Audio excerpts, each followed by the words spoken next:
ഹരേ കൃഷ്ണ, ജയ് ശ്രീ രാധേ രാധേ. നമ്മൾ എന്തുകൊണ്ടാണ് ഈ ഭൗതിക പ്രകൃതിയിൽ ഇങ്ങനെ ജനിക്കേണ്ടതായിട്ട് വന്നത്? അല്ലെങ്കിൽ നമ്മൾ എന്തുകൊണ്ടാണ് ഇന്നിവിടെ ഇങ്ങനെ ഇരിക്കുന്നത്? എപ്പോഴെങ്കിലും ചിന്തിച്ചിട്ടുണ്ടോ?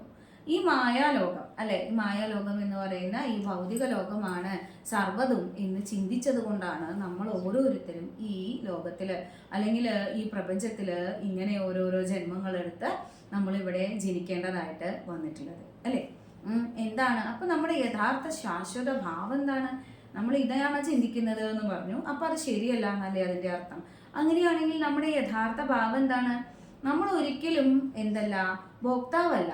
നമ്മൾ എന്താണ്? നമ്മൾ ദാസരാണ്. ആരുടെ? ഭോക്താവായിട്ടുള്ള ഭഗവാന്റെ. ഭഗവാനാണ് യഥാർത്ഥ ഭോക്താവ്. ആ ഭഗവാന്റെ ശാശ്വതരായിട്ടുള്ള ദാസരാണ് നമ്മള്. അങ്ങനെയാണെങ്കിൽ നമ്മുടെ ശാശ്വതമായിട്ടുള്ള വീട് ഏതാണ്?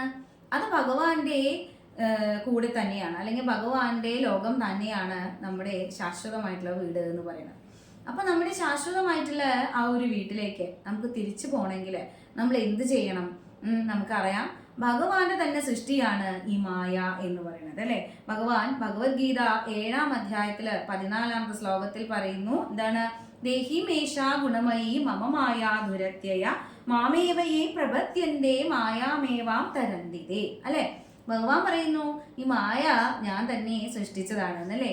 അപ്പോ എന്തിനാണ് ഭഗവാൻ അങ്ങനെ ഒരു മായയെ സൃഷ്ടിച്ചത്?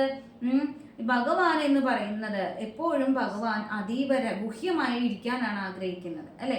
ഭഗവാൻ എന്ന് പറയുമ്പോൾ ബ്രഹ്മശിവാദികൾക്ക് പോലും അത്ര എളുപ്പത്തിൽ കിട്ടുന്ന ആളല്ല ഭഗവാൻ. അങ്ങനെയുള്ള ഭഗവാനെ ജീവാത്മാക്കൾക്ക് ഒട്ടും എളുപ്പമല്ല ലഭിക്കാനായിട്ട്. ഭഗവാൻ എപ്പോഴും രഹസ്യമായാണ് ഇരിക്കാൻ ആഗ്രഹിക്കുക അല്ലെ. അതുകൊണ്ട് തന്നെയാണ് പലർക്കും ഭഗവാൻ ആരാണെന്നുള്ള കാര്യത്തിൽ ഇപ്പോഴും കൺഫ്യൂഷൻ ഉള്ളത് അല്ലെ. യഥാർത്ഥത്തില് ഭഗവാനെ മനസ്സിലാക്കണമെങ്കിൽ ഭഗവാൻ തന്നെ ഭഗവത്ഗീതയിൽ പറയുന്നു, ബഹൂനാം ജന്മനാം അന്തേ ജ്ഞാനവാൻമാം പ്രപത്യതേ വാസുദേവ സർവമിതി സ മഹാത്മാ സ ദുർലഭക. എങ്ങനെയാണ്? ബഹൂനാം ജന്മനാം അന്തേ, ഒരുപാട് ജന്മങ്ങൾക്ക് ശേഷമാണ് എന്ത് സംഭവിക്കുക? ജ്ഞാനവാൻമാം പ്രപത്യത. എന്താണ് ജ്ഞാനം? വാസുദേവ സർവമിതി, വാസുദേവൻ കൃഷ്ണനാണ് സർവ്വതും എന്നുള്ള പരമസത്യം അറിയണമെങ്കിൽ അനേക ജന്മ കോടി പുണ്യം ലഭിക്കണം, അല്ലാതെ അത് മനസ്സിലാക്കാൻ സാധിക്കില്ല. ഞാൻ മുന്നത്തെ വീഡിയോയിൽ പറഞ്ഞിരുന്നു, തുടക്കത്തിൽ എല്ലാ ജീവാത്മാക്കളും മഹാദേവ ഭക്തരായിരിക്കും.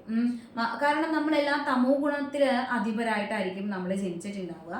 പിന്നീട് നമ്മൾ തമോ ഗുണത്തിൽ ജീവിക്കുമ്പോഴും പതിതരാണ്. നമ്മളെ ഉയർത്തിക്കൊണ്ടുവരുവാൻ ദേവന്മാര് സഹായിക്കും. അതിനെ ഏറ്റവും കൂടുതൽ സഹായിക്കുന്ന ആളാണ് മഹാദേവൻ. അത് ഞാൻ പറഞ്ഞിട്ടുണ്ടായിരുന്നു കഴിഞ്ഞ വീഡിയോയിൽ അല്ലേ, മഹാദേവനെ കുറിച്ച്. അപ്പൊ ആ മഹാദേവന്റെ കാരുണ്യം കൊണ്ട് ഒരുപാട് ജന്മം മഹാദേവന്റെ കാരുണ്യത്തിൽ ജീവിക്കുന്ന നമുക്ക് മഹാദേവന്റെ ആരാധനാമൂർത്തിയാണ് ഭഗവാൻ കൃഷ്ണൻ. അങ്ങനെയുള്ള ആ ഭഗവാന്റെ പാദകമലത്തിലേക്ക് മഹാദേവൻ നമ്മളെ കൊണ്ടുവന്നെത്തിക്കും. അതുകൊണ്ട് തന്നെ മഹാദേവൻ നമ്മളെ അവിടെ എത്തിക്കും. അതുകൊണ്ടാണ് ഓൾമോസ്റ്റ് എല്ലാ ശിവഭക്തരും അവസാനം ഭഗവാന്റെ തൃപ്പാദങ്ങളിൽ തന്നെ എത്തുന്നത്. ഭഗവാനെ കുറിച്ചിട്ടുള്ള ആ പരമജ്ഞാനം അവർക്ക് ലഭിക്കും. അതിന് മഹാദേവൻ തന്നെ കനിയണം, അതിൽ വേറെ ഒരാളും കനിയാണ്ട് കാര്യമില്ല. അപ്പോ അങ്ങനെ മഹാദേവന്റെ കാരുണ്യം കൊണ്ട് ഒരു ജീവാത്മാവ് മനസ്സിലാക്കുകയാണ് ആരാണ് ഭഗവാൻ എന്നുള്ള സത്യമല്ലേ. അങ്ങനെ ഭഗവാൻ എന്ന സത്യം മനസ്സിലാക്കിയിട്ട് ആ ഭഗവാനെ അഭയം പ്രാപിക്കണം. ഞാൻ നേരത്തെ പറഞ്ഞു, ഈ മായ എന്ന് പറയുന്നത് ഈ ഭൗതിക ലോകത്തില് ഭഗവാനെ മറക്കുന്ന ഒരു ഘടകമാണ്. ഇല്ലാത്ത എന്തോ ഉണ്ട് എന്ന് തോന്നിക്കുന്നതാണ് മായ അല്ലെ. ആ മായയാണ് നമ്മളെ പരമശക്തനായിട്ടുള്ള ഭഗവാനിൽ നിന്ന്, നമുക്ക് ഭഗവാനുമായിട്ടാണ് ശാശ്വത ബന്ധമുള്ളത് അല്ലെ. നമ്മൾ ഓരോരോ ജന്മം എടുക്കുമ്പോൾ നമുക്ക് ഇപ്പോൾ ഉള്ള റിലേഷൻസ് ഒന്നും അല്ല നമുക്ക് കഴിഞ്ഞ ജന്മങ്ങളിലൊക്കെ ഉണ്ടായിട്ടുണ്ടാവുക. അപ്പൊ അതൊക്കെ ഡിഫറെന്റ് ആണ്. പക്ഷേ ജന്മജന്മാന്തരമായിട്ടുള്ള ബന്ധമുള്ളത് ആരോട് മാത്രമാണ്? അത് ഭഗവാനോടാണ്. ആ ബന്ധം നമ്മൾ മറന്നു പോകുന്നത് ഈ യോഗമായ അത് മറക്കുന്നത് കൊണ്ടാണ് അല്ലെ. അപ്പോൾ ഈ മായ മറക്കുകയാണ് ചെയ്യുന്നത് അല്ലെ. ആ യോഗമായയല്ല നമ്മളെ മറക്കുന്നത്, ഭൗതിക ലോകത്തിലെത്തുമ്പോൾ മഹാമായയാണ് അത് മറക്കുന്നത് അല്ലെ. ഇതേ മായ തന്നെ നമ്മളെ സഹായിക്കും. എപ്പോ? നമ്മളെ ഭഗവാനോട് ചേർന്ന് കഴിയുമ്പോൾ, അല്ലെങ്കിൽ ഭഗവാനെ മനസ്സിലാക്കി കഴിയുമ്പോൾ ഇതേ മായ തന്നെ നമുക്ക് പ്രൊട്ടക്ഷൻ ആവും യോഗമായയായിട്ട്. അതാണ് വ്യത്യാസം എന്ന് പറയുന്നത്. അതിൻ്റെ ഒരു എക്സാമ്പിൾ പറയുകയാണെങ്കിൽ, ഒരേ കറണ്ടിനെ തന്നെ നമുക്ക് AC-യും DC-യും ആക്കി മാറ്റുന്നത് പോലെ, അതേപോലെ തന്നെ ഈ മായയെ കൊണ്ട് തന്നെ നമുക്ക് ഭഗവാനെ അടുത്തേക്ക് എത്താനും സാധിക്കും. അതെങ്ങനെയാണെന്നല്ലേ, അത് മനസ്സിലാക്കണം നമ്മൾ. ഭഗവാന്റെ തന്നെ സൃഷ്ടിയാണ് ഈ മായ എന്ന് മനസ്സിലാക്കിക്കൊണ്ട് ആ ഭഗവാനെ തന്നെ പൂർണ്ണ ശരണാഗതി പ്രാപിക്കുക.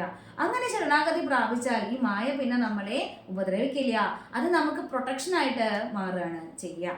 അതാണ് ഭഗവാൻ പറഞ്ഞിട്ടുള്ളത്. ഭഗവാന്റെ ഭക്തരെ മായ ബാധിക്കില്ല എന്ന് ഭഗവാൻ തന്നെ പറയുന്നുണ്ട്. അപ്പോ ഭഗവാന്റെ ഭക്തരെ ബാധിക്കില്ല എന്ന് പറയാൻ കാരണം, ഒരു ചിലന്തി വലയിൽ നമ്മൾ പെട്ടു എന്ന് വിചാരിക്കൂ. ആ ചിലന്തി വലയിൽ ഒരു സാധാരണ ഒരു ജീവി പ്രാണി പെട്ടാല് അതിന് സ്വയമേ അതിൽ നിന്ന് രക്ഷപ്പെടാൻ ബുദ്ധിമുട്ടാണ് അല്ലേ. പക്ഷേ ആ ചിലന്തി തന്നെ അതിനെ രക്ഷിക്കുകയാണെങ്കിലോ, ആ ചിലന്തിക്ക് തന്നെ ചിലന്തി വലയിൽ നിന്ന് അതിനെ മോചിപ്പിക്കാൻ എളുപ്പം സാധിക്കും. പക്ഷേ വേറൊരാൾക്ക് ആ ചിലന്തി വല ഭേദിക്കാൻ കുറച്ച് ബുദ്ധിമുട്ടാണ്.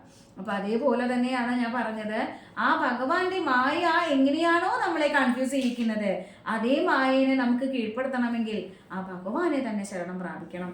കാരണം അതും ഭഗവാന്റെ തന്നെ സൃഷ്ടിയാണ്. അതുകൊണ്ട് മായയെ കീഴടക്കണമെന്ന് നിങ്ങൾക്ക് ആഗ്രഹമുണ്ടെങ്കിൽ എന്നല്ല, ആ ആഗ്രഹം ഉണ്ടെങ്കിലേ നമുക്ക് ഈ ഒരു ജന്മത്തിൽ നിന്ന്, അല്ലെങ്കിൽ ഈ ജന്മാന്തര യാത്രയിൽ നിന്ന് ശാശ്വതമായിട്ടുള്ള ഒരു മോചനം നമ്മുടെ ആത്മാവിന് ലഭിക്കുകയുള്ളൂ. അതിനെയാണ് പലരും മോക്ഷം എന്ന് പറയുന്നത് അല്ലേ. ആ മോക്ഷം അല്ലെങ്കിൽ ആ ഒരു പരമഗതപ്രാപ്തി നമുക്ക് കിട്ടണമെങ്കിൽ, പരമപദപ്രാപ്തി അത് ഭഗവാനാണ്. ആ പ്രാപ്തി നമുക്ക് ലഭിക്കണമെങ്കിൽ അതിനും നമുക്ക് ഈ മായ സഹായമാവണം. അവിടെ ഭഗവാന്റെ യോഗമായിട്ട് രാധാറാണി അല്ലെ, ഭഗവാനെ നിങ്ങൾ സ്നേഹിച്ചു തുടങ്ങിയാൽ ആ രാധാറാണിയുടെ പ്രൊട്ടക്ഷൻ യോഗമായിട്ട് നിങ്ങളുടെ ചുറ്റും ഉണ്ടാവും. അതിൽ യാതൊരു സംശയവും ഇല്ല. കാരണം ആ ഒരു പ്രൊട്ടക്ഷൻ കഴിഞ്ഞാണ്ടല്ലോ പിന്നെ ഈ പ്രപഞ്ചത്തില് നമ്മളെ കീഴ്പ്പെടുത്താൻ ആർക്കും സാധിക്കുകയില്ല. അപ്പോ ഭഗവാന്റെ മായയെ കീഴടക്കണമെങ്കിൽ ഭഗവാനെ തന്നെ ശരണം പ്രാപിക്കണം. ആ ഭഗവാനെ എന്താ പറയുക, നിഷ്കാമമായിട്ട് അല്ലെങ്കിൽ വേറൊരു പ്രതിഫലവും ഇച്ഛിക്കാതെ കണ്ട് നിങ്ങൾ ഭഗവാനെ സ്നേഹിക്കൂ, ഭഗവാനെ പ്രാർത്ഥിക്കൂ, ഭഗവാനെ ആശ്രയിക്കൂ. ആ ഭഗവാന്റെ മായ നിങ്ങൾക്ക് മുന്നിൽ മാറിത്തരുന്നത് നിങ്ങൾക്ക് കാണാനായിട്ട് സാധിക്കും. ഹരേ കൃഷ്ണ, ജയ ശ്രീ രാധേ രാധേ.